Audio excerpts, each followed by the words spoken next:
ப்ரௌசர்ல வச்சிருக்கோம். அந்த மாணவர்கள் எல்லாருமே அந்த விவரங்களை தெரிஞ்சுக்கணும். அடுத்தது பொறியியல் இன்ஜினியரிங் படிக்கணும்னு எல்லா பசங்களுக்கும் ஆசை இருக்கும்.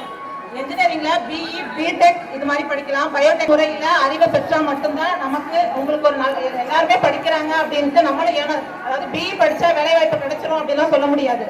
நம்ம எந்த கோர்ஸ் எடுத்து படிச்சாலும் முதல்ல ஆழமான அறிவை பெற்றிருக்கணும். அதை முதல்ல மாணவர்கள் வந்து மனசுல பதிய வைங்க. ட்ரிபிள் ஐடிஸ் அந்த மாதிரி உயர்கல்வி நிறுவனங்கள்ல படிக்கணும் அப்படின்னா ஜேஇ எக்ஸாம் எழுதணும். ஜேஇ எக்ஸாம்னா அதோட அப்ரிவேஷன் ஜாயிண்ட் என்ட்ரன்ஸ் எக்ஸாம். இது வந்து 2 நிலைகள்ல நடத்தப்படும். ஒரு வருஷத்துக்கு 2 முறை எக்ஸாம் நடத்துவாங்க.